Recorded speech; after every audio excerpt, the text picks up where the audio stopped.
એક આગેવાન તરીકે વાત કરું અને એક મહિલા આગેવાન તરીકે વાત કરું ને તો જ્યારે પણ સમાજની દીકરીઓને કે બીજા પણ સમાજની દીકરીઓને જ્યાં જરૂર પડી છે ને ત્યાં અમારી પૂરેપૂરી મહેનત એવી રહી છે કે એને ન્યાય મળે, એને ન્યાય સુધી અમે પહોંચાડી શકીએ. હવે આ ઘરની મેટર છે પણ છતાં પણ મારું કહેવાનું એટલું છે, જે કંઈ પણ મેટર છે પણ એની અંદર વસ્તુ એવી થઈ છે કે આ લોકો જ્યારે પોલીસ સ્ટેશને એના વિરુદ્ધ ફરિયાદ કરવા જાય છે ત્યારે એની ફરિયાદ લેવામાં નથી આવતી, માત્ર ને માત્ર એટલા માટે થઈને કારણ કે ભાજપ સાથે જોડાયેલા છે. એટલે મારું કહેવાનું એમ છે કે સત્તાધીશ ગુંડાઓ કહેવાય કે જેના ઈશારે પોલીસ તંત્ર કામ કરી રહ્યું હોય. એટલે વિચાર કરો કે એક મા દીકરી છે, આટલા વર્ષોથી પોતાની જાતે એકલા રહે છે. આજે હું પાટીદારની દ્રષ્ટિએ વાત કરું તો પાટીદાર સમાજ છે ને ખુમારી વાળો સમાજ છે. એ બીજા પણ કોઈ હેરાન થતા હોય, બીજા કોઈ પણ બેનો દીકરીઓ પણ હેરાન થતી હોય ને તો એનાથી ના જોવાય અને એની મદદે પહોંચી જતો હોય. પણ આ પરિવારમાં જે એમના મોટા પપ્પાની જે વાત છે દિનેશભાઈની, એનું મેં એવું વર્તન જોયું કે બીજેપીમાં છે એક હોદ્દા ઉપર છે કે જસદણના પ્રભારી છે, એની પાર્ટીના નારા છે બેટી બચાવો બેટી પઢાવો, પણ એને તો એ ક્યાંય સાઈડમાં મૂકી અને પોતાની જ બેનો, ઘરની બેનો દીકરીઓને આવી રીતે હેરાન કરતા હોય, કોર્ટ મેટર ચાલતી હોવા છતાં પણ જો એ ઘરે આવી અને એના કહેવાય ને કે મહિલાના કાઠલા પકડીને એવી રીતે એનું વર્તન હોય, એવું લુખા તત્વ જેવું એનું વર્તન હોય, તો એક પાટીદાર તરીકે પણ એને હું એમ કહું છું કે શરમજનક વાત કહેવાય. દુઃખની વાત છે કે જે દિનેશભાઈ છે એ બહુ ભારતીય જનતા પાર્ટીના મોટા નેતા છે, સમાજના બહુ મોટા આગેવાન છે અને સુફિયાની સલાહો અમે બધા આગેવાનો સ્ટેજ ઉપરથી દેતા હોય કે સમાજની એકતા, પરિવારની વાતો, પણ એ આપણા જ જીવનમાં કે આપણા જ ઘરમાં ન હોય તો આપણે બોલવાનો અધિકાર નથી. એ હું મારાથી શરૂ કરી અને દિનેશભાઈ સુધી પૂરી કરીશ. જ્યારે આપણે આગેવાન તરીકે સ્ટેજ ઉપરથી ભાષણો આપતા હોય ત્યારે પહેલી ફરજ આપણી એ બને છે કે મારા પરિવારની એકતા છે કે નહીં, મારા પરિવારમાં તો બધું બરાબર છે કે નહીં. એટલે આગેવાનને તો જતું કરીને પણ હું એમ નથી કહેતો કે આ બહેનનો કે આ પરિવારનો કોઈ વાંક જ નહીં હોય, કદાચ હોય તો પણ એ મા દીકરી એકલા છે. ભાઈ એમના એટલે કે એમના પતિ 11 મહિના પહેલા આ દુનિયા છોડીને જતા રહ્યા છે, તો દિનેશભાઈની તો ઉલટાની વધુ જવાબદારી આવે છે. વાતમાં એવી પણ મળી કે મા દીકરી અલગ રહેતા હતા તો પણ એ પરિવારનો હિસ્સો તો છે જ. એમની પાછળ એ દિનેશભાઈના ભાઈનું જ નામ લાગવાનું છે, એ જ સરનેમ અમૃતિયા લાગવાની છે, એમના મોટા પપ્પા છે. તો મારી આ તકે મીડિયાના માધ્યમથી સમાજના તમામ શ્રેષ્ઠીઓને એ વિનંતી છે કે આ મીડિયા સુધી વાત જ ન પહોંચવી જોઈએ, પોલીસ સ્ટેશન સુધી વાત જ ન પહોંચવી જોઈએ. આપણે એક બાજુ સમાધાન પંચ ચલાવીએ છીએ, એક બાજુ સુફિયાની વાતો કરીએ છીએ એકતાની, અને એક બાજુ સમાજના શ્રેષ્ઠીઓ જ પોતાના પરિવારને જ ન્યાય ન અપાવી શકતા તો આવી વાતો કરવાની આપણે જરૂર નથી. અને માની લ્યો કે કદાચ આવી ઘટનાઓ બને છે તો 5 આગેવાનોને વચ્ચે રહીને પણ પૂરું કરવું જોઈએ. કહેવાનો મારો મતલબ એટલો છે કે સમાજ જીવનમાં જ્યારે તમે આગેવાન તરીકે હોય, એક નેતા તરીકે હોય, તમને જ્યારે સત્તાનું પીઠબળ હોય ત્યારે તમારે વધુ જતું કરવું જોઈએ. નહીં કે તમારે દાદાગીરી કરી, સત્તાનો ઉપયોગ કરી, પોલીસનો ઉપયોગ કરીને એક મા દીકરી લાચાર હોય એને તમે દબાવો. આ કોઈ રીતે ચલાવી ન શકાય. રાજકોટ પોલીસને પણ અમારી વિનંતી છે મીડિયાના માધ્યમથી કે તમે મહેરબાની કરીને આમની FIR લઈ લો.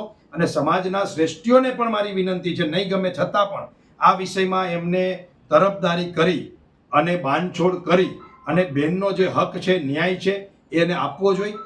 કોઈ પણ આગેવાને આ દીકરીઓની તરફદારી કરી અને આ વિષયને પૂરો કરવો જોઈએ એવી મીડિયાના માધ્યમથી મારી વાત છે. આ વિષયમાં અમે પ્રથમ તો અમારી અત્યારે જે વાત છે, અમે જેના માટે આવ્યા છીએ એ પોલીસના જે વર્તન છે અને જે પોલીસે કરવું જોઈએ કામ એ નથી કર્યું, એ માટે હું જિગીસાબેન અને અમારી ટીમ મોરબીથી આવી છે પરિવારને મળવા માટે.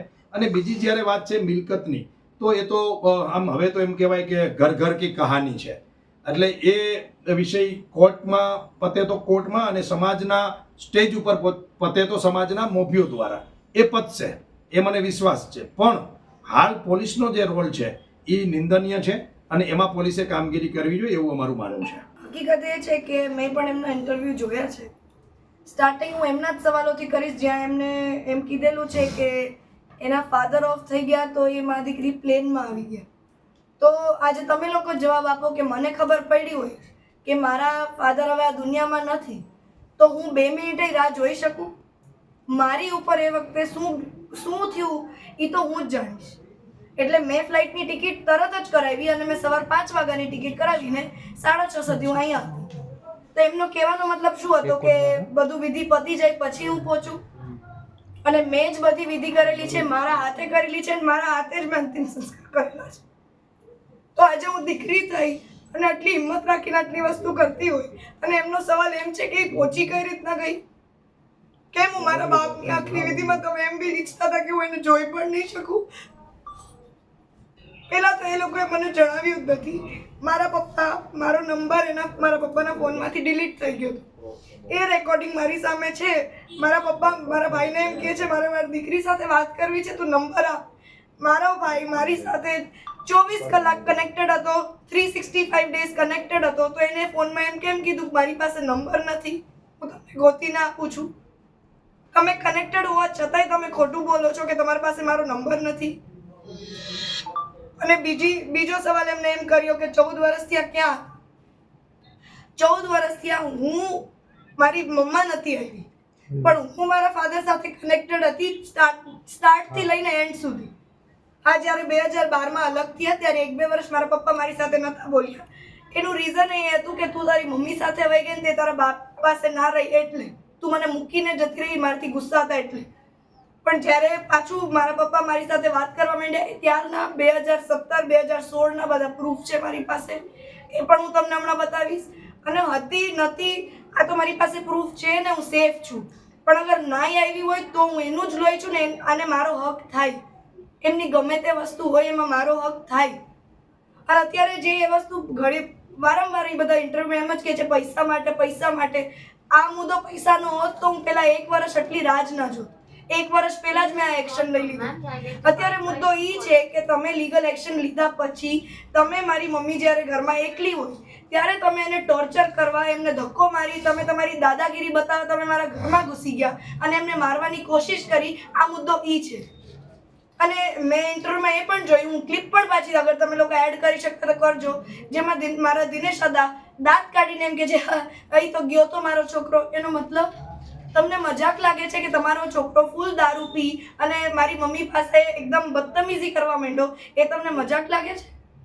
કે તમે દાંત કાઢતા કાઢતા કહો છો કે અહીં તો મારો છોકરો ગયો તો? મારી પાસે ગોલ્ડના બધા બિલ છે, સર્ટિફિકેટ છે અને મારા પપ્પા હજી મને વોટ્સઅપમાં ચેટ છે એ પણ હું તમને આપીશ. મારા પપ્પાએ મને કીધેલું કે લોકરમાં આનંદનું નામ છે, તો મેં કાલે પણ કીધું હતું. એમાં મેં ખાલી એક અરજી આપેલી હતી કે મારા જે સર્ટિફિકેટ્સ છે ગોલ્ડના એના વિના આજકાલ ઇલીગલ કાંઈ ચાલતું નથી. કાલે પણ હું બોલી હતી કે ઇલીગલ સોનું પણ નથી વેચાતું. તો જે સર્ટિફિકેટ, જે બિલ, જે ઓરિજિનલ બિલ બધું મારી પાસે છે, હું રજૂ કરીશ તો એ પછી તમને ખબર પડી જશે કે સોનું હતું કે નતું. નોટિસ મને મળી નથી અને 1 દિવસમાં તો એટલી લો તો મને પણ ખબર પડે છે કે નોટિસ મળશે. અગર મને નોટિસ મળશે તો હું મારી રીતના મારી પણ તૈયારી જારી છે અને મને કાલે જ ખબર પડી ગઈ હતી કે એ લોકો એમ કર્યું છે. કાંઈ વાંધો નહીં, હું પણ રેડી છું. સમાજ પાસે બસ એટલી આશા છે કે સપોર્ટ કરજો. જે સત્ય હોય એનો સપોર્ટ કરજો. હું એમ નથી કહેતી કે મારો જ સપોર્ટ કરજો. જે તમને લાગે સત્ય છે, આજે હું પ્રૂફ સાથે વાત કરીશ તો મારો સપોર્ટ કરજો, પણ ન્યાય આપજો. ક્યાંય ખોટી રીતના કોઈનો ખોટો સાથ નહીં આપતા, બસ એટલી જ રિક્વેસ્ટ છે.